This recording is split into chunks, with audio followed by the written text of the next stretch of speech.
Yeah.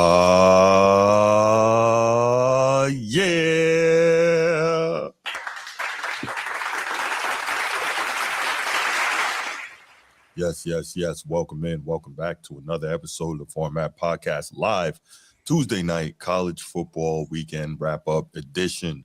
What's going on, everybody? Thank you if you are here watching live, and thank you if you are watching this on the replay. Definitely appreciate you being here. Thank you so much. Now it's time to give a shout out to my guys, my two co-hosts in this college football environment, this atmosphere, getting ready to talk about one of the greatest sports we got. First and foremost, my main man, Carlos. What up, Carlos? How you doing, man? Doing well. All right, good to see you. And you already know my main man, Ryan Langford, former Fighting Illini, NFL, and Canadian Football League wide receiver and kick return specialist. Great to have you as always, Ryan. How you been, brother? Man, always doing well. How you doing? Maintaining, man, doing what I could do. You know, one game at a time. Go Irish. There you go. No doubt. Shout out to the channel members, of course. Coach T of the Be Ready Sports Podcast, because in order to be ready, what you got to do, Carlos? Stay ready. Got to stay ready in order to be ready. That's right. Shout out Coach T. Shout out Chief Sid Bubba, especially today of all days on this Veterans Day. Thank you so much for all you've done for our great nation. Thank you for what you do for this show. And, of course, shout out to the boys from Annapolis. Shout out Baltimore Bruce. Appreciate you. It's not that serious. What's good, bro? Main man Sneed got what you need. Shout out to you. And, of course, the Buckeyes, defending national champions, who, if things hold, the Irish might end up seeing in round 2 of the playoff, but we'll talk about that a little bit later. Shout out to my main man, Nino, long-time viewer, listener, and recent member of the channel. Appreciate all that. If there's anybody I forgot, I don't think so, but if there's anybody I forgot, man, we got love for you too, and we totally appreciate you being here. Thanks so much. Yes, Steve. Shout out Marcus Freeman. Shout out Coach Freeman. Shout out Jeremiah Love. Shout out Jeremiah Love. Shout out to Jadarian Price. Shout outs to Leonard Moore in that elite secondary. You know, we love what we do here. Definitely appreciate it. We're going to go ahead, hit the spiel, and then we're going to come back and we're going to get to some good college football talk. Let's go. If you're watching here on YouTube, make sure you go ahead, click that subscribe, that like, that notification bell. Make sure you're kept up to date whenever we drop new content on the channel. If you want the audio-only version of the podcast, open up your audio podcast platform, hit the search bar, type in The Format Podcast. We should come right up. If you're enjoying the content, make sure you give us a like, leave us a 5-star review, and drop a comment. All that stuff helps us rise in the algorithm, helps us find more sports fans, helps more sports fans find us. Make sure you write it down, put it in your phone, make a note of it. The Format Podcast is live Sunday mornings at 10 a.m. Eastern. And finally, if you're really and truly enjoying the content we're delivering you, make sure you hit that join button. There's going to be exclusive content here just for you. Steve, I did. I shouted you out, king of the chat, man. I always do. Of course you are. I made sure I shouted you out. And I don't want to hear nothing about no anchors away. We just finished monkey stomping a mud hole in the midshipman this past weekend. That was a little bit of something, but it's not nearly going to be as gratifying as when my Black Knights give you all the business. Pause. Coming up on December 13th. And by the way, if you're a college football fan and you're a fan of this podcast, stay tuned. Look out for something special. We'll announce it, and then we got something special planned, Transformer and I, for Army versus Navy on, here we go. Here, okay. All right, hold on. Hold on, brother. Hold on. Let me make sure I'm connected. Oh, my God. Yeah, you know we had to get this call from Transformer. Here we go. Hold on. Transformer. Anchors away, are you serious? my boys. Anchors away. Bruce hates this song because the Navy is beating the Army. Ready to. Do you understand how much I hate you right now? The fact that you called in just to sing that stupid song? I had to do it. I was not going to allow you to cheat Sid Bubba on this magnificent day. The day of honoring all of the veterans, especially Chief Sid Bubba. And I And did. you know where Chief Sid Bubba coming from? It's Big Navy all day, man. Big bucks, no whammies. Big bucks, no whammies, man. Have a great show. That's all I wanted to do. And call in and properly introduce Chief Sid Bubba. Ready to order arms. Have a good show, bro. Thank you, Transformer. I appreciate you, man. All This right, bro. guy. Can you, man? You believe this dude called in just to say, man, listen, I can't take it.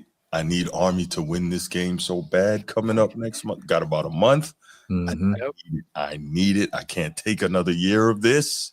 I can't. Okay. All right. Now that I've been through my pain for today. Woo, okay. So, guys, we had a pretty decent weekend of college football last weekend. So we're gonna go through, I guess, some of the major happenings in last week's scoreboard.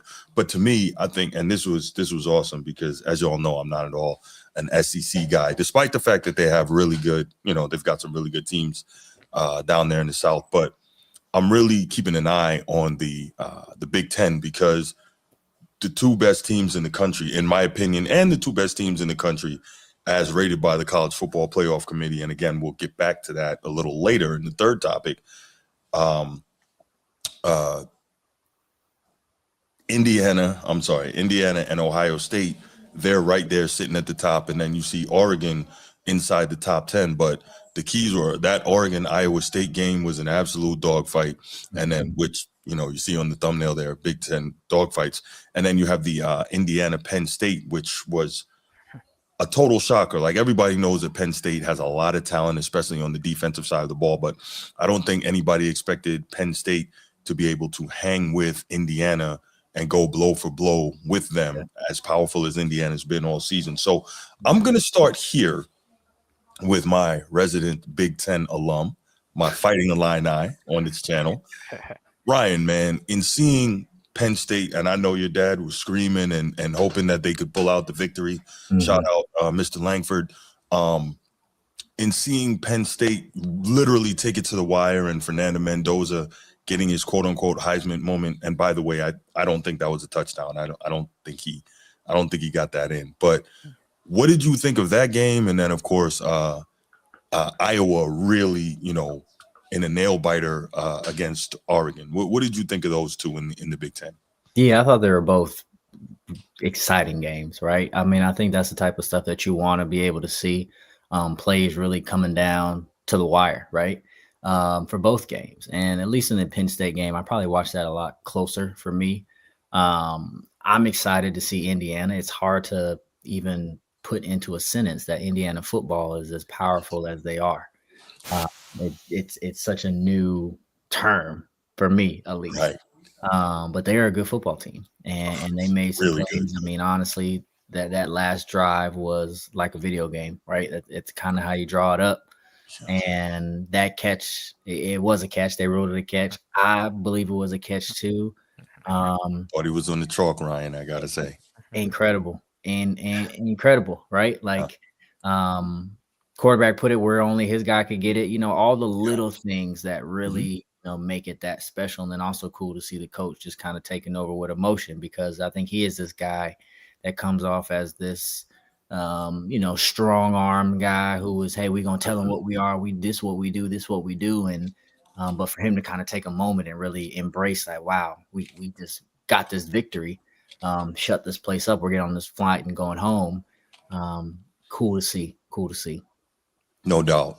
Carlos, what were your thoughts in seeing these incredibly exciting Big Ten matchups that we saw this past weekend? Wow, two very crazy games. One of them was expected to be close, which was Oregon, Iowa, and then the other one was not expected to be, Indiana going for a game-winning drive down the field with it. Was a catch, Bruce. It was a catch. I think you was on the chalk, Carlos. Like, I watched that over and over, like the rest of us. If you're calling it that was on the chalk, there was another game where I maybe I'll remember it during the course of the show where it looked like the guy caught it, but they said he was on the chalk. And I'm like, well, so that wasn't a catch, but this was a catch, but it is what it is. Yeah. At first, I thought it wasn't a catch because at first it wasn't, but then I saw it over and over again, and then it kind of looked weird, but he caught it for somehow. He caught it somehow. So yeah, so Indiana gets the dub. But Oregon, Iowa, Big Ten football type weather, type football. Oregon went to a game-winning field goal, like nothing like it. Like Oregon, Iowa was the definition of Big Ten football over there in Iowa. Ugly weather, everything. So yeah, so two crazy games. Indiana and Oregon, they pull it off. Say again. I'm sorry. Say that last part. Indiana and Oregon, they both pulled it off. Yeah, no, they definitely did. And I think, though, as good as Indiana's been all year, sometimes you need games like this to really be tested and to really see, okay, how do you respond to the adversity? And I'm sitting there watching like, damn, Indiana could really lose this game. But then you wonder, and I'm going to ask you this, Ryan, as somebody, again, you're the athlete here out of the three of us.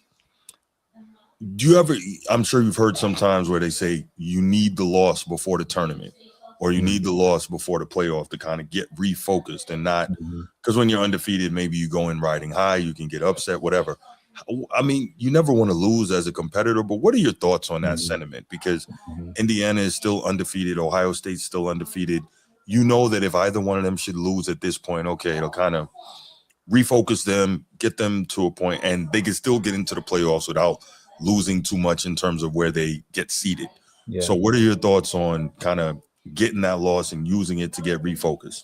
Yeah, well, I think it's an easy thing to do. And I kind of look at it different ways now that I have played and kind of walked away. I think it really comes down to the type of personnel that you have, locker room, the type of players and the type of leadership that you guys have.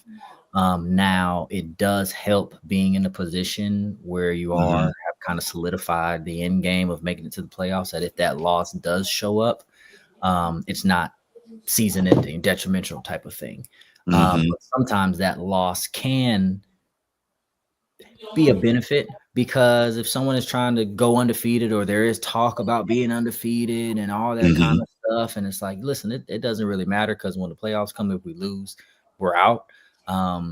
Getting one of those losses can kind of help in that setup for the playoff push, if you will, towards the end of the season. Okay.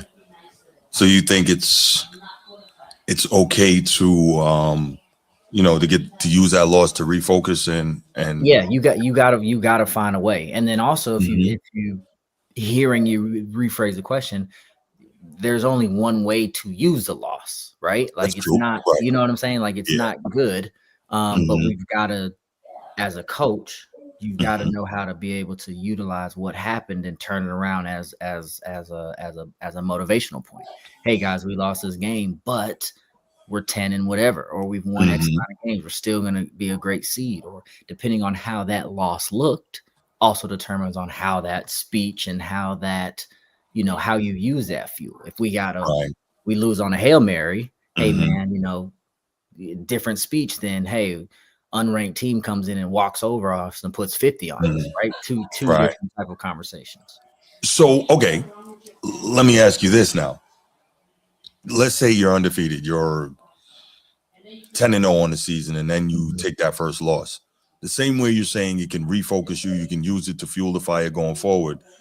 Can't it also be like, it's kind of like if you get a crack in your windshield, right, from a pebble, then the crack starts spreading if you don't get it fixed right away. So can't it be like exposing you, and then other teams are watching film and all that too? So couldn't it expose you and or mentally break you, and then you don't know how to recover from it? So like there's always the other side of that coin, right? Yeah, absolutely. And I think that's why sports is so beautiful. Yeah, because you can only see how that team responds from a coach's perspective that following week. They can only take it two ways. They can either embrace it and say, yeah, that wasn't us. We're going to come back out and handle business. And then you'll dictate how that conversation goes with the team after that next game. Or they're going to say, hey, yeah, man, we're not having that happen again. We're coming out here. We're dominating. And that loss, you reiterate, hey, how important that was, because look what we did today. We dominated, and now you just keep rolling and going off. I think now that there's a playoff system in place and it's not, I guess it is still as do or die, but now that there's a playoff system in place, you're just trying to get in. And then from that point, it's like, hey, we got to handle business. We can't afford to take a loss. Got you. Carlos, if you're a coach and you're in that situation, again, we totally understand you never want to lose. But would you rather be undefeated going into a playoff situation, or would you rather have that loss towards the end to kind of, that you can use as a coaching point that you can refocus the team? What do you think is the better way to enter the playoff run? I think it's a trick question. Okay. In my opinion, and I think probably the loss, because, for example, great example, by the way, Ohio State from last year lost to Michigan in that regular season final. They were undefeated, lost to Michigan. Ohio State kind of learned from that from that loss. They took on Tennessee in that first round, beat them. They played Oregon, the number 1 team in the bracket at the time. They beat them, and then they played Texas. They beat them.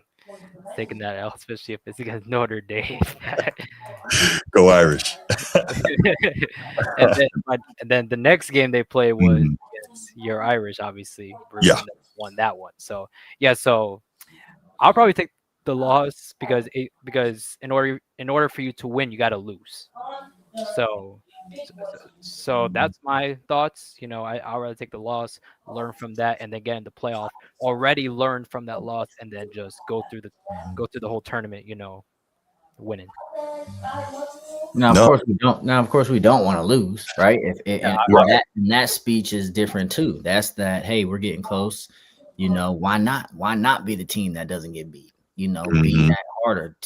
Let's be that much more focused. Let's be that more determined. Let's focus that much harder so that we don't let one slip, even though we can't afford to it, and we can afford to lose it because we've taken care of business this entire time. Let's not stop doing that. You know what I'm saying? Like that would be what I would be saying if I'm coaching the guys up. For sure.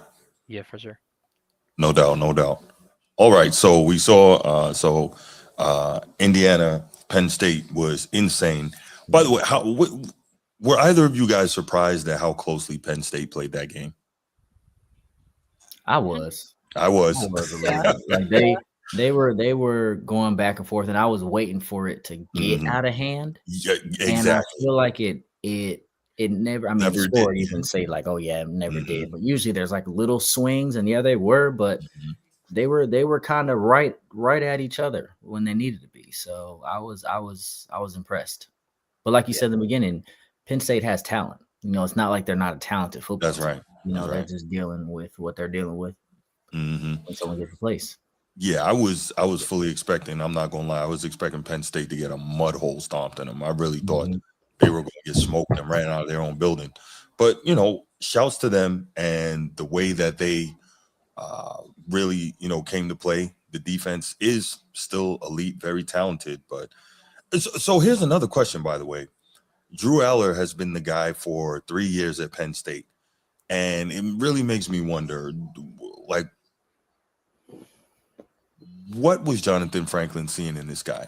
There's been no real improvement in Drew Aller over the 3 years, but we kept hearing, oh, he's this, he's that, oh, he can be this, he can be that. And I'm like, well, what are you seeing that's making you believe that? And now you see the true freshman come in. I believe he's a true freshman. The backup, I can't remember his name. He's got a name that's a bit difficult to pronounce, but the kid out of, I think he's from Columbus, matter of fact, grew up watching Ohio State and wanted to play there. He ends up at Penn State, but that kid looks like he's got something more than Drew Aller does. And I'm like, did you guys not see this guy in practice all this time? What is that about? Because Drew Aller clearly isn't getting it done. And look at some of the games he has lost for Penn State by throwing big time picks at the end of games when you're trying to get it done. So I don't even, I guess the question first is, and I'm going to start with Carlos here. What do you think that they saw in Drew Aller that had them so heavily, I'm not going to say indebted, but so heavily dedicated to him in terms of him not being great and them refusing to try something else? What do you think that was about? Well, Well, for Drew Aller, he came out of high school as a 5-star from Ohio, so all the hype was there. Obviously, as a 5-star coming to Penn Right. State, and I think the reason why Penn State was so invested in Drew Aller was because of the eye test, because of his height, his potential. But unfortunately, he couldn't lead Penn State to the promised land, obviously for a championship. So now we're seeing this guy, Ethan Grunkmeyer, who's from Ohio. That's his name. Thank you. Yeah, so from Ohio. He had a solid game against Indiana. He had a solid 219 passing yards. He threw a touchdown. So yeah, and I think the reason why probably Penn State saw Drew Aller is because of the eye test, probably. Yeah. So what you're saying is you're looking at what are undeniable physical traits, right? Yeah. He's got the big arm, prototypical size. I think he's like 6'5", like 240. He can move fairly well. But here's the problem, right? Yeah. Say again. He can run a little bit too. Like you're thinking, like, okay, this, we can work with it. This can be the guy. Yeah. But the problem is, if you want to be an elite, high level quarterback, you have to be able to use a military analogy. You have to be able to be a sniper. And Drew Aller is just. He's like a shotgun. He's just spraying everywhere. His accuracy is terrible. I've seen him in the 3 years that I watched him play at Penn State throw one really impressive pass, and that was against Oregon. And I was like, okay, he really dropped a dime in there. But that's it. Like, I've never been impressed with him, but I guess that's just my thought. Okay. Speaking of Oregon, Iowa, let's start with you, Ryan. Oregon, Iowa, man, where are you with that? First, and like, as in, what did you think of that game? And then secondly, how good is Oregon? Because to me, they don't look as good as they looked last year, even though they're still very good. Thoughts? Yeah. Iowa's atmosphere is wild. I think that I actually never played at Iowa, but I just know their fans, just even when they came to Champaign, right? Like, they are a great supportive program. Right. We had guys that will go up there on bye weeks and they're like, man, like, yo, Iowa was crazy, like crazy. So that's always cool to see, and always to feel that when you're watching the games and hearing the crowd and things like that. So I was impressed with them. Again, I knew it was going to be a tough place for Oregon to come in and play. But like you said, Oregon, I think, is not the Oregon that they used to be, that powerhouse. Anybody can get the ball and go 80 yards, and as soon as they get the ball in their hands, like, you don't know what they're going to have going on. But they still got a strong offense, right? And they still got some players on the field if they're, being ranked high in the Big Ten with a potential to, make a run for it. So I think Dan Lanning's got him in a good position. I think he's coaching his guys well. People can feel how they feel about him and his coaching philosophy, but I think he's got his guys playing together, and this was a big win that you can definitely use as motivation continue for the season. Okay, real quick, what do you mentioned Dan Lanning, his coaching philosophy? What do you think is people's objection to his coaching philosophy? Well, what is it, and why don't people like it? I think he has kind of this chip on your shoulder, kind of tough guy. We're going to talk a little smack, be somewhat flashy mentality. And not everyone can agree with that. Now, I think that does kind of play into who Oregon is as a whole, that Nike having different uniforms, different styles, that quick motion. Eugene, they're going to fill out their stadiums out there all the time. But I think that their style of football is very, very unique. Yeah, I don't understand. And again, this is me, layman guy, just talking head, why people would have an object. There's a simple way. If you don't like the way he's coaching, to fix that, go out there and make him stop talking. Very simple way to fix that. Yep. If you can't make him stop talking, then he can talk. Seems pretty simple to me. Yeah. Carlos, your thoughts on this Oregon versus Iowa matchup? It was really like a traditional, real Big Ten type of slugfest, 18-16, and you can even tell the committee respected it. I think they only dropped Iowa one spot in the rankings. Crazy. After losing that. Yeah, I think Iowa's like 21 now. They were 20 last week. So so they respected that game. They didn't feel like Iowa should be punished too terribly for it. What were your thoughts on it? Yeah, for sure. Oregon Iowa was the definition of Big Ten football. Ugly game. I believe they started that game with a safety, I believe, from Oregon, like 2-0. Yeah. So yeah, so from that point on, and I knew this game was gonna be ugly. It's gonna be one of those. Iowa type football. You know those type of games. So those type of games. But Oregon manages to pull it off, game-winning field goal, and Oregon, they climbed up, I believe, one spot, and then Iowa drops one spot. Which right now Oregon, that's their biggest win right now on their schedule. Right now is that win last week. So yeah, those are my thoughts from that. Yeah, no, I hear you. Yeah, he lost to Indiana, beat Rutgers, Wisconsin. Yeah, and the only other opportunity they have to have a quality win the rest of the way is going to be USC in the second to last game. So, and USC is currently ranked number 17. So, yeah. Ooh, should be interesting. But yeah, man, I enjoyed what I saw in the Big Ten this past week. I know Ryan did as well, being a Big Ten guy, but he's turning into a trader. He's an SEC guy. Always been SEC at heart. Just went to school in Big Ten. Man, well, that should shut that down, man. You gotta be a snow guy, a cold weather guy, man. Man, it's different up there, man. Yeah, I got you. It is different, and I love it. I mean, I love the Big Ten. Like, there's so much history, there's so much tradition up there. That's really what I appreciated. And then, playing in those historic games, playing in those stadiums. One of those years, I don't remember NCAA, right? Playing video games, PlayStation 2. One of the NCAA years, they had, like highlights where you could replay these highlights from historic games. Oh, the band on the field, like all those type of games. And it was cool to play in stadiums that some of these events happened at, right? So, and just being in the Big Ten like that, it was cool to see. For sure. I can imagine. All right. Let's go ahead and take a minute, and I'm going to put this up here. We'll take, you know what? Scrolling on the bottom, 904-219-8264, 904-219-8264. We'll see if we get a call or two and get some thoughts on the Big Ten and what we've seen from the Big Ten so far this season.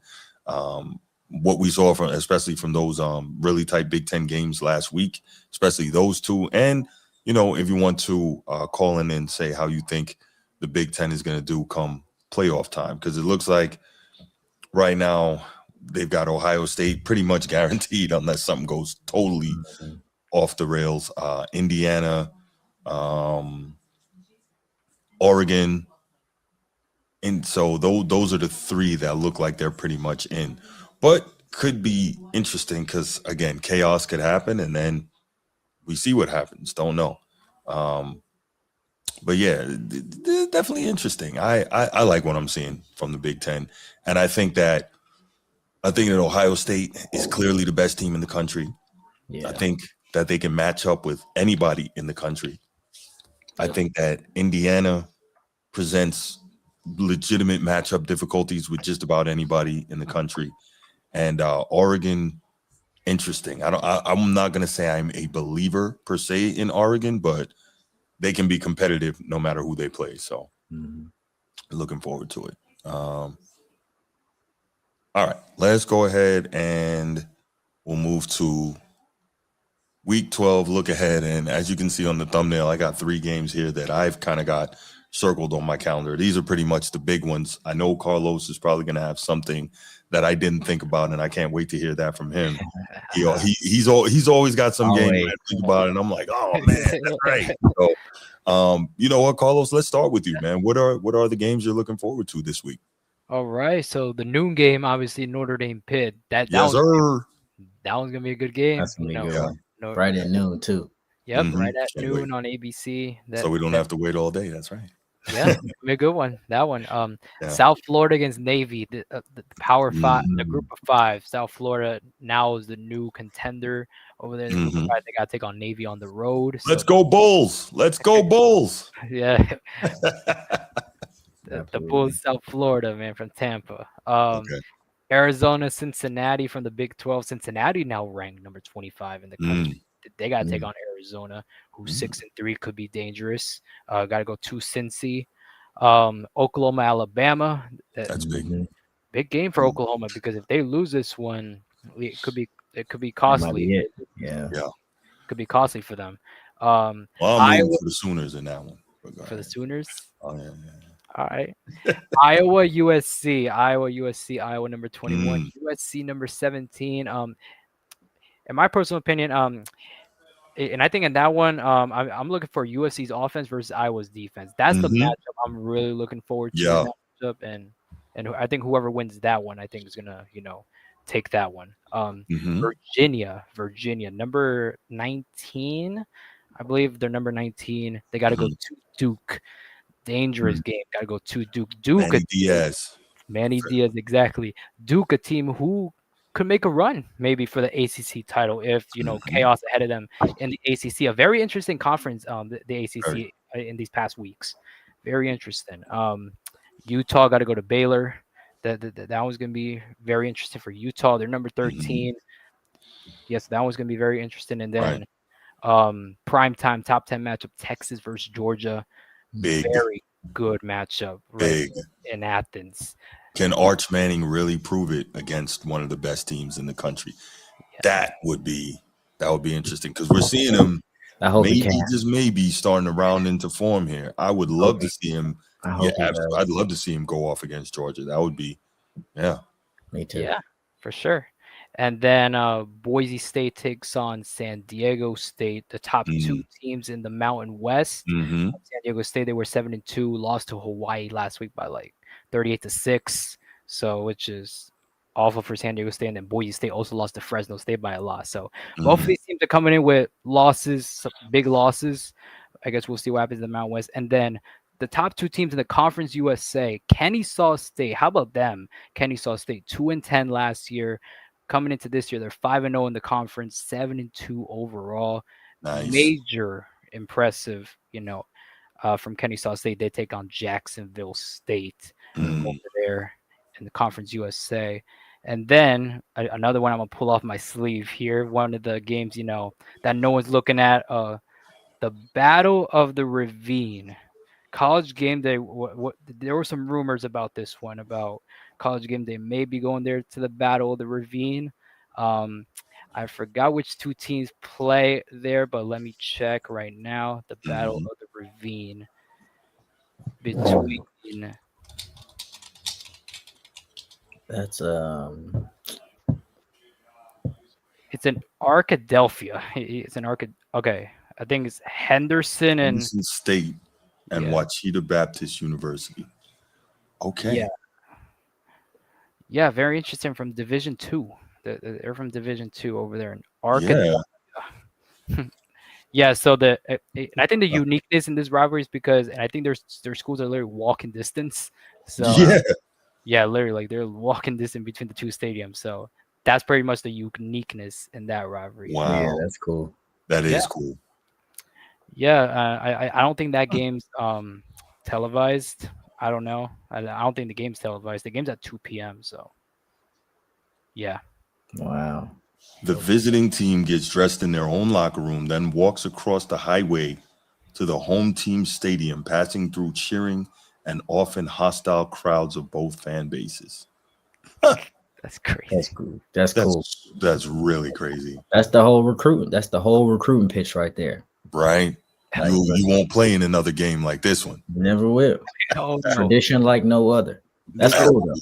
Nope. Wow. Cool. Okay. Yeah, no, good stuff. Ryan, which games you looking forward to?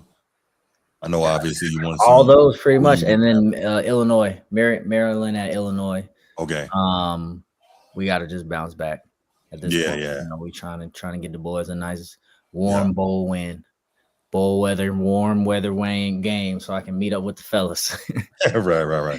Yeah, well, Maryland's phony. We know that. I told some people that when they started off 4-0 and this, that, and the third, and blah blah blah, and I'm like, yep, they're not for real. So but it is what it is. Gotta handle business. For sure. We'll see. They got some players though, but yeah, we'll see. Yeah, no, I'm not an SEC guy, as you guys know, but sitting back watching that Georgia Texas on Saturday night. I think it's going to be really good. Yeah, you're going to see some NFL guys there. You're going to see hopefully some physicality and some speed. Although I'm finding it very interesting how the mighty SEC, which was supposed to be such a dominant defensive conference, you're seeing a lot of shootouts in that conference this season. I'm like, interesting. But anyway, that's going to be a good game. I kind of on the low am interested in Florida and Ole Miss. And I'm wondering if Florida can kind of upset Ole Miss's apple cart here. Ole Miss is 7th in the CFP rankings. So where is it at? That would be. Is it in Gainesville? Or is it in? Tell you in a second. It is It's at Ole Miss. It's at Ole Miss. Okay. It's not here. Yeah. So if they're sleepwalking, Florida, because Florida, they still have talent. They still got talent. That's right. And they know these are those games where it's like, look, hey fellas, we got a chance. We handle business. If we can jump out on them early, good. Yeah. Obviously looking forward to that OU Bama. I think this is going to be a real test of Oklahoma's defense going up against Kalen DeBoer and that high-powered Alabama offense. Kalen DeBoer and Ryan Grubb, man, that is a fantastic 1-2 punch at head coach, offensive coordinator. We saw what they did in Washington. I mean, they've been together for years, and they've had a tremendous amount of success as a duo, and they've got Alabama pretty much humming right now. Alabama got shocked by Florida State in the opener, hasn't looked back since. So watching them against Oklahoma and that defense, and Brent Venables calling the defense, but the question is, how healthy is that Oklahoma quarterback, and can Oklahoma put up enough points? Because Alabama's defense is not what it once was. So if this thing gets into a shootout with Mateer, running that Oklahoma offense, it's very possible. It's very possible. Yeah. And if the defense really gets rolling for the Sooners, they can get after you. So I think they had a game earlier in the season with like 10 sacks. Which was a program record. So that, they can attack the quarterback. So really good one. And then, of course, Notre Dame and Pitt. And I think this game is going to be more competitive than people think, even though Notre Dame is a really well-balanced offensive team this year. But what does Notre Dame primarily want to do? They want to get the run game cranked up. And Pitt has, if I'm not mistaken, the number 4 rush defense and the number 3 rush defense in the country so far. Texas Tech, Texas, and then Pittsburgh. So they're going to want to stop that. However, if we are objective, let's pull up I had it up. Sorry, guys. Let's pull up Pitt's schedule thus far. I would say it's easy to have the run defense ranked as highly as it is when you have played Duquesne, Central Michigan, West Virginia, Louisville, Boston College, Florida State, who is probably the only team they played so far with a really good run offense, Syracuse, NC State, and Stanford. Now they go up against the best running back room in the country. We're going to find out just how stout that run defense is. So, we'll see. Yeah, absolutely. And also, I was listening to some stuff and reading some things earlier. Pittsburgh offense, this is not your dad's Pittsburgh offense. Like, they are slinging the ball all over the field. So they're going to put a little bit of pressure on Notre Dame's secondary. This is probably going to be the best passing offense the Irish have faced since they handled USC. So, but I'll say this: better be careful throwing it in number 15's direction, because Leonard Moore will punish you if you try to do that. He's either going to knock it down or he is going to get a pick. So, gotta be careful with that guy. Best cover corner in the country. Not saying that because I'm an Irish fan, saying that because it is what it is. He completely took Mekhi Lemon out of the game, and that's one of the best receivers in America. I know Ryan knows that and appreciates that. When you were playing, Ryan, and you got that attention from, the elite cover corner on the other side, how flattering is that, or is it more annoying? I could just abuse their second corner, or what?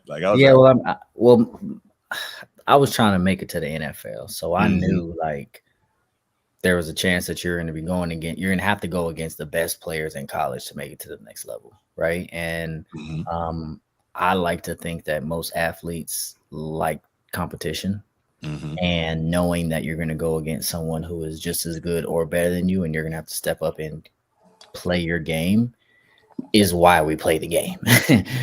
So I was always excited to go against and get an opportunity to compete against. It didn't matter who it was, because that gave me a chance to show myself, and that's where you able to, make it to the pros and last as long as you can, if you can. So, if you're the guy that they're going after, you know that that's the weight that you got to carry, and you got to make the plays.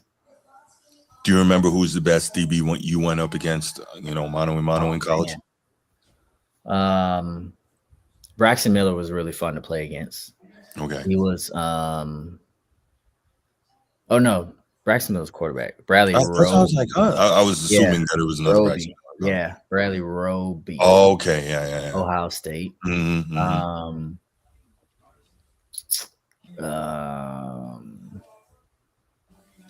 A lot of different guys. Okay. One of the guys from Michigan State, I forgot his name. He got drafted first round. I got hurt. That was the game I got hurt my senior year. Okay. And dropped all the way down to free agency. Not from just that game, but I didn't have any more tape to build and all that stuff. But yeah, it was nice to go against whoever you went against. It was a guy we studied him. We studied the secondary. We tried to pick up on their reads, and we knew when it was time to make your play, just go out there and make your plays and do what you can. Okay. So how much of when you play against a guy like that, how often does the coaching staff say, I'm going to try to scheme you open, or they're going to say, we will use you as a decoy and let some of these other guys take advantage of, the lack of coverage, the coverage that's, rolling towards you? How often do those things kind of happen? Or is it more so if you're the guy, you have to be able to beat that coverage and make a play? All of the above. Okay. All of the above. Okay. Because there's so many different ways to attack defenses, right? If we're trying to attack a guy, we're ultimately trying to attack where they're weak at, right? So if they're going to put their best man against our best guy, well, we need our next best guy to beat their next best guy. And how can we make those matchups happen? A lot of the times I was being utilized for my speed, right? So they knew that the deep threat was coming. They knew that possibly reverses were coming. So there are ways to get people off balance where fake reverses, or I'm, taking the top off of defenses and we're hitting guys underneath. So that's kind of, I think, how we scheme things up. And then me personally, I try not to worry about who I was going against, but I needed to know who they were, and I would study how they were. Okay. So I'd watch a lot of tape. So that's one thing that I think separates good from great players. Was I a great player? I don't think I was a great player. I think I was just blessed to be able to play and make the plays that I was able to make. Yeah, for sure. But film study is so key. And the way that I would watch film is by coverages. They do it by coverages, down and distance, plays, games, videos, all different types of things. I used to love watching the big play cut up, which is all the big plays that are over a certain yardage, big play runs, big play passes. And I used to love watching man. And what I would watch on those would literally just be the player and the tendencies of that player. So it can be a run going to the opposite side of the field. I'm only watching him. And if I'm like, all right, he's kind of relaxing on the backside, cool, make a note. That gives me the possible mentality of how he is as a player, that he might be trying to father-in-law us out there when the play's away. He just trying to, just play patty cake. So I will always try to break down and study people to get myself the better advantage. Got you. Okay. Appreciate that insight. Let's go ahead and we'll take a couple calls. I know Steve, King of the Chat, said he wanted to call in 904-219-8264. 904-219-8264. We'll take one, maybe two calls if we get them, and then we'll go on and we'll talk about the second iteration of the college football playoff rankings before we get out of here for the night. So, Steve, I thought you said you wanted to call. Go ahead and give us a shout. We want to hear from you and anyone else that wants to call as well.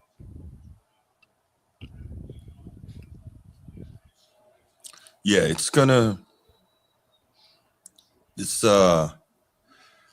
Pitt Notre Dame. It's gonna be good. That's a big one. Yeah. Pat Narduzzi seems to have a real dislike for Notre Dame. I mean, I guess a lot of people do, but he seems to have a particularly pronounced one, and I'm not exactly sure why, but we'll see what happens. And it is sometimes cool to, see a game at noon, so you don't have to wait till 2:30 or 3:30 or even 7:30 in the evening for it. So, but all good. Yeah. Yeah, I was surprised when Herb Street was calling that BYU game this past weekend, wasn't he? I was too. I was just flipping the channels. I was like, wait a minute, is he doing this game right now? Right? Yeah. I mean, it was the biggest game of the weekend, I suppose. It was. I was like, dang, the sun is still up. What's he? Right. Bruce, what's going on, man? How y'all boys feeling tonight, man? Maintaining, brother. How are you? Doing well. Carlos, how you been? How you doing, Carlos? Doing good, Bruce. How are you? How you doing, my man Ryan? Man, doing well. Thank you for calling. Well, Bruce, I was sitting back listening to you talking about my Bama boys. Roll Tide, motherfucker. You know I was gotta say that. You were saying that our defense ain't what it used to be, right? Yes, that's correct. That's not true. Actually, we 10 in total defense and 7 in passing yards allowed. We are 10th in total defense, allowing only 303 yards a game. So we're top 10 in the country. Mm-hmm. Sorry, go ahead. You're only giving up 164 yards passing the game. And Alabama is ranked 24 yards per play, with opponents averaging 5 yards a play. They are ranked 20th in defensive stop rate, which is the percentage of drives that end in punt, turnover, or turnover and down. So, to see, I would say the defense is above average right now. Absolutely. Absolutely. It's above average. No, it's still a good defense. Well, I just mean, like, remember back in the day, and you know this as a Bama fan, Bama used to put people in the sleeper hold and say good night. You know what I mean? Mm-hmm. And when I say the defense isn't what it used to be, I'm saying it's not that. That's all I mean. I don't mean to imply that it's a bad defense or it's not an above average defense or not even a very good defense. It's just not that. When they had like 6 NFL guys on one side of the ball. For sure. 7 guys that was going to the league. Right. I'm gonna be objective here, man. Hey, man, Notre Dame kicking butt after those first 2 early losses. And early in the season. Even though they got a soft schedule, they're doing what they're supposed to do. Now, we always know the test's gonna come in the playoffs for them. But they're well coached. I like their philosophy. They physical on offense. They run that rock. So we'll see. They play Pittsburgh. This is somebody else where they're gonna wipe off the map again. This is another easy game for them. Okay. Cause I was gonna call on the first topic because I ain't gonna get into it. You stick to this next topic so quick. But yeah, Notre Dame, they playing well. They wax Navy. I was talking trash to you about I hope Navy we beat them and all that. No, I get it. The first 2 drives was looking kind of even. Yeah. See, when you look up, you're like, wow, it was 40 to 6. Right. Channel. Right. So y'all whooped them. Y'all put belt on them. Y'all been putting belt to guys, man. And hey, y'all gotta they saying Pittsburgh supposed to be tough to guys y'all supposed to play. Yeah, they throw the rock, but they ain't gonna do nothing. That's Notre Dame on another level right now. The tell-all be-all is going to be playoff time. Absolutely. That's when you really going to get to play the guys. Same with Ohio State. Soft schedule, technically. They ain't really playing nobody formidable during the regular season. Mm-hmm. Let's be truthful. I want to be they set it up like that. All the powerhouses get a soft schedule so they be guaranteed to get into the playoffs. I don't know. I'm just thinking, look out. Good, bro. No, I was going to say, I don't think they set up the schedule that way, but I mean, I get what you're saying, but just looking at, give me 1 second. Let me pull it up. Just looking at what the bracket would look like if the playoffs, started this week or whatever, right? South Florida and Georgia, Notre Dame at Oregon, Miami at Texas Tech, Texas at Ole Miss. Like this playoff field, let's say it holds form. there's not going to be an easy path at all. At all. It's going to be, right. True. So whoever wins will truly be tested will be good. almost all the way through. Because let's say Georgia beats South Florida. I think that's a safe bet, right? South Florida is going to compete, but let's say Georgia beats them. Second round, Bama and Georgia, right? Let's say Oregon and Notre Dame. Winner of that, Ohio State, right? That means the next semi is we're going to assume Ohio State versus the winner of Bama and Georgia. There's no easy path to this thing. There's no easy path. Right. Then on the flip side, the winner of Miami and Texas Tech, which I believe will be Texas Tech because they defend up against A&M, another team that defends. A&M is elite on third down in defense, getting teams off the field. So now you got the winner of Texas Tech who gets after the quarterback against A&M, right? So you got that winner against the winner of Texas and Ole Miss. And I'm going to go Texas here just because I believe that their NFL bodies are too much for Ole Miss. Then Texas is going to play Indiana. And again, this is providing it holds true to form. Texas versus Indiana. Let's just say, hypothetically, Indiana wins that game. So now what do you have? You have Indiana versus the winner of A&M and Texas Tech. And I probably would lean slightly towards A&M there. So like there's no smooth path to the chip. Whoever wins this thing is really gonna earn it. You know what I'm saying? So this playoff is gonna be outstanding. Yeah, go ahead, Bruce. Shouting out Arch Manning, he been playing well, man. I gotta give him some flowers. For sure. It was hard on him at the beginning of the season. I was talking my trash about him. But Shorty been playing. He been showing up. Well, you know what though? You were right to talk the way you were talking earlier this season because he wasn't doing what he was supposed to be doing, but he has grown over the course of the season. But absolutely, we'll see the test this weekend, right? He's playing Georgia, and I think is it at Georgia or in Austin? At Georgia. There you go. So he's got at Georgia on the road. So we're gonna see, okay, how much has Arch Manning truly grown? We're also gonna see what is Steve Sarkisian doing to help him schematically, because that's the other thing of a head coach and an OC. You have to be able to help your quarterback and your playmakers to be able to make those plays. So, and Ryan knows that better than I do, of course. Before I get off, man, this playoff is going to be amazing. I cannot wait, man. Same. I think it's going to be. I'm anticipating this more than the NFL playoffs for some reason. I mean, I'm just being real. Yeah, no, it's going to be great. It's going to be great. Absolutely. All right, man. Y'all boys have a good night. All right, brother. Thank you for the call, man. Thank you. All right, bro. All right. Yeah, that's a good call from Bruce, man. Just looking at the brackets the way they are right now, whoever wins that coming out of there, oh boy, will they have earned it. Yeah, that would be crazy. Yeah. All right, I guess the king of the chat is not gonna be calling, so we will go to this final topic, and that is college football playoff rankings reviews, and we're gonna do this every week, until the end of the season. So let me go ahead and pull this up, guys. All right, college football playoff ranking as of this week. So we have, I guess we'll start from the bottom. 25 Cincinnati, 24 South Florida, 23 Tennessee, 22 Pitt, 21 Iowa. And again, clearly the committee really respected the way Iowa played Oregon because they only dropped them one spot from that loss. 20 Louisville, 19 Virginia, 18 Michigan, 17 USC. The Big Ten is well represented in this top 25 as well. 16 Georgia Tech, 15 Miami, 14 Vanderbilt, 13 Utah, 12 BYU. They took, what were they, number 7 last week, I believe. They got beat by Texas Tech, so they dropped down a few spots. 11 OU, 10 Texas, 9 Notre Dame, 8 Oregon, 7 Ole Miss, 6 Texas Tech, 5 Georgia, 4 Alabama, 3 Texas A&M, 2 Indiana, and 1 The Ohio State.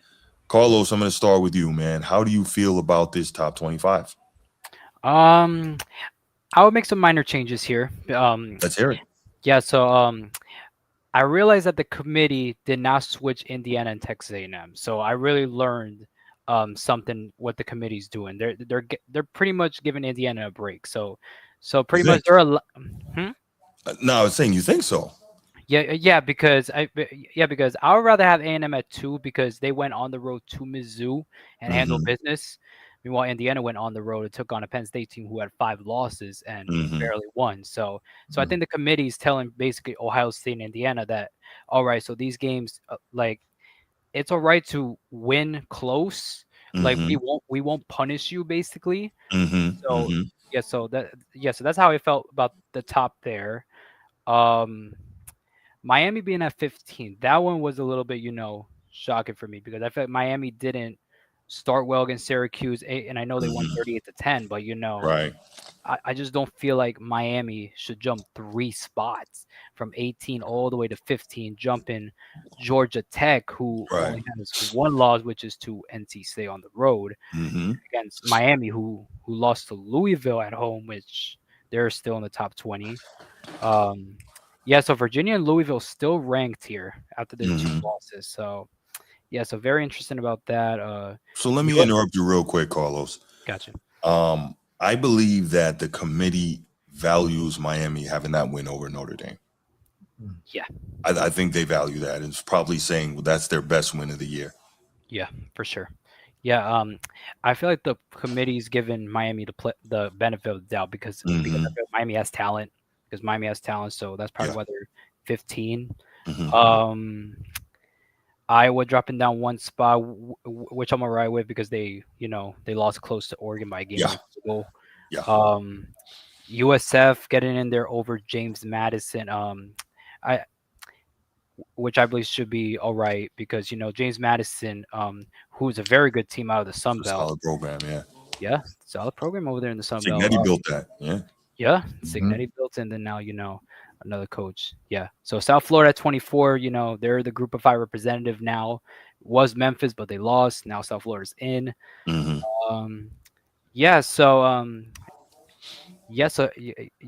those are my thoughts about the rankings. Nice. Ryan, do you have any thoughts here? Do you think anything's kind of out of order, or are you okay with where teams ended up? Yeah, I'm pretty set. Carlos brought up some good points just about the IU thing, and I'm always interested to see how things shake up when teams have to play. Those bye weeks, when teams got bye weeks and they can sit and they don't got to move. I always think that's interesting. But I think it's pretty fair. It's pretty fair. Yeah, I can agree with that too. And again, let me say this. I am not upset with anybody that has issue with Notre Dame being where they are and Miami being where they are. I'm not upset with that. Anyone who has an issue with that, because I keep saying it, head-to-head has to matter. I understand it was the first game of the year, blah, blah, blah, blah, blah, blah. But head-to-head has to matter. So I totally get anybody who has a problem with that. You're not going to find me giving any real pushback. I do wish Notre Dame could have somehow squeezed out that win against A&M, man. 1 point, that's a tough one. 1 point at home, but it is what it is. I'm wondering at what point the bubble is going to burst on Georgia, because they're number 5. They only have 1 loss, but they're not winning convincingly. Like, they're having to, and there is something to be said for knowing how to win, but they keep having to come back from these double-digit deficits and, claw and scratch their way back into games and pull it out at the end. And I'm like, I don't know, man. I think you should at the very least appear to be more dominant to be ranked that high in a college football playoff ranking. But they'll get a chance to prove it, this weekend, right, against one of the better teams in the country. So I'm pretty good overall, although, Carlos, I'm going to push back. I like Indiana at number 2 because this is, if I'm not, that's the first time they were really, really tested all year. Yeah. Other than that, if they've won with, for the most part, relative ease, right? So, you think I'm too objective? It's not that serious. That's what I got to do, man. I'm a journalist, bro. But no, I think that there is something to be said for the fact that where was I? I'm sorry, I lost my train of thought there. Yes, Indiana at number 2. I like it. They've only been tested once, and they went, as you mentioned, they went right down the field with a beautiful game-winning drive to win that game, right? Yeah. No matter how I feel about the toe tap and drag, whatever. But at the end of the day, they went right down the field when they were tested. They hung in there, and you're going to have those games, even as a great team. There's always an element of luck. I'm not saying that was a lucky win, but there's always an element of luck, as Ryan knows. And there's going to be some times where you're tested and have to fight your way back and win those games. So I'm all good with them being number 2. And it's not like they're only good offensively. They're also a very good defensive team. Probably not quite as good defensively as A&M. A&M, I think, are monsters on that side of the ball. But yeah, I'm okay with Indiana being number 2. So overall, I think I am okay with this. And again, a couple more weeks, things are going to shake out. Teams still got to play each other. That is the best thing about all of this. We see the polls. We can every week complain, oh, this team shouldn't be here. This team shouldn't be there. And I get it, because for some teams, if they get ranked what they feel is improperly, they're just out of reach of getting into that top 12, right? But at the same time, chaos can still ensue, right? Like we saw last year, and you mentioned this earlier, Carlos, Michigan upsets Ohio State, right? Immediately prior to the tournament. That changed seeding, etc. Now, does that mean obviously that a team can't win if they take that L? No, but things kind of shake out and chaos happens, and we love to see that in college football. So overall, I'm pretty satisfied with where these rankings played out. Surprised USC is still at number 17. So they appear to be out of the mix, but who knows if they could sneak back in somewhere, right? Yeah. Miami at number 15. Again, they've got that quality win over the Irish. That's a big one. And who knows how the ACC is going to play out. They may be able to pull something off. It's very interesting. Very interesting. Yeah, I think Texas Tech is probably going to win the Big 12 unless, something else happens. And that's the thing. At this point, you just kind of got to sit back, and this is fun to talk about and examine, but you sit back and you wait. Okay, what could happen? Who could pull off what? Who could upset the proverbial apple cart, so on and so forth. That's always the fun part of it, just watching and see what happens. So, yeah. Okay. Yeah. That's where I am on that. All right, I'm going to open up the phone lines one more time, 904-219-8264, 904-219-8264. Take 1 or 2 calls, and then we will go ahead and get out of here for the night. Yeah, go ahead, call in, give us your thoughts. Maybe if you think that this top 25, somebody is ranked inappropriately, somebody's ranked too high, too low, etc., what you're looking forward to for the remainder of the season. If you have a team that's just outside the top 12 and maybe you're hoping for some chaos, and how you see it possibly happening to facilitate your team sneaking in there for an opportunity to play. Because as we know, all you got to do is make the tournament, and from there, you take advantage of your opportunity. You can't win if you're not in, right? Yeah. That's right. Yeah. There you go. Carlos, who do you anticipate winning the ACC? Because that's that conference is lining up very strangely. Yeah, because during these last few weeks, the ACC has been really interesting. Louisville, Virginia losing, to Cal and Wake. So, yeah, so a lot of contenders over there in the ACC. Like the highest ranked ACC team right now is Miami, right now at 15. So yeah, so there's some contenders here. Obviously, the conference champion gets in, but yeah, so very interesting over there in the ACC. And I think my personal opinion, I think a team like Georgia Tech might win the ACC. I feel like, in my opinion, I think Georgia Tech will get it, because I feel like Miami's gonna lose one more time at the end of the season against Pitt, and then that's gonna ruin them, take them out, and then most likely that'll end their playoff chances, and they'll probably make a Pop-Tart Bowl again. Gotcha. Yeah. Okay. Another question for you, Carlos. This is more so maybe having to do with next year. James Franklin seems to be the front runner for the Virginia Tech job. If he takes that, do you think he has an immediate impact on Va Tech? And what, at that point, do you see as the ceiling for that program? James Franklin at Virginia Tech would be very good. It would be very good for that program. I think the last time Virginia Tech's been relevant since when, like 2000, like I think it was before 2020. Like, yeah. Yeah, before 2020. Yeah, but yeah, definitely James Franklin at Virginia Tech would be good for that program, for that state over there, the DMV area. You know, And the recruiting. Tidewater, a lot of outstanding recruits in that region. Absolutely. Yeah, for sure. So, you know, Virginia Tech will definitely be better than this year, most definitely.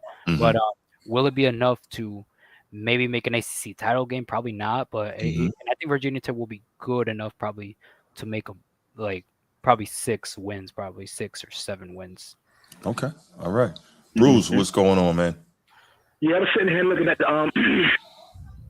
playoff bracket. Okay. The top 12 is basically set. I'll kick out BYU and move up Vanderbilt. I just like that cash shade they got going on That's down a good team, there man. at Vanderbilt. Yeah, that BYU. See, BYU 12. It says 12 teams, right? Mm-hmm. Yeah. Vanderbilt 14. You know, I'd rather see Vanderbilt in the tournament because of the quarterback. He's tough as nails. Just the whole atmosphere, how tough they play. That is like everything about Vanderbilt. You know why that is, right? You know why that is. Tell me why. I don't know everything, bro. The reason why is because Clark Lee is Notre Dame's former defensive coordinator. Go Irish, bro. Go Irish. No. He's also Vanderbilt alum, and he's doing a fantastic job there. I got to give him credit. So Ole Miss at 7. It just don't jump off the screen to me. I agree. Just SEC favoritism, man. Just hopefully Miami could get in, man. You know, Miami always a good look. You know, that popularity, the money. That'd be a great to see Miami in at 12. For sure. 15, they still got a shot. You know, all the big, yeah, Miami move up, but Ole Miss, they just don't jump out the screen to me. You know? I agree. It would not surprise me if Florida upset them this weekend. It just wouldn't. I'm not saying they will, but it wouldn't surprise me to see it. Now, I was reading something about Texas Tech. They said they got like one of the highest nil. The defensive players, they said they loaded in Texas Tech. I need to start checking them out. Yeah, they spent the money. Them out. Yeah. Yes, they said they knew pockets is deep down in Texas Tech. Yes, sir. Anything in Texas is going to be big. So. That's right. Yeah, I don't want to keep y'all boys up to everything is pretty much set, except for Ole Miss and Vanderbilt need to move up, and hopefully Miami can get in. I like Georgia Tech with that quarterback. I like that system. Yes. Yeah. He's tough as nails. He's gonna be in the league. So yeah, I agree. So other than that, anything below 15 is below 16. USC, Michigan, Virginia. Nah, but yeah, hopefully Vanderbilt moves up and hopefully Miami moves up. All y'all boys have a great night. Hey, appreciate you, man. Thanks for the call. Sure. All right, man. Yeah, another good call from Bruce. Another good call. Yeah. So that's what it looks like. But we are going to leave it right there. Appreciate everybody who's here watching. Thank you so much. Thank you for the interaction in the chat. Make sure you're sharing this. If you're enjoying it, make sure you like, subscribe, hype a video. We appreciate that as well. And all of that stuff helps us. And of course, we will be back with you for 4-topic show tomorrow night with Transformers. Sneed got what you need. And I believe Brittany Monique, host of the Sideline Speaks podcast, will be joining us as well to discuss her Eagles beating the Transformers Packers Sunday night. So that should be interesting. I can't wait to just grab my popcorn and sit back with that one. But we'll be back with you tomorrow night to discuss NFL topics, etc.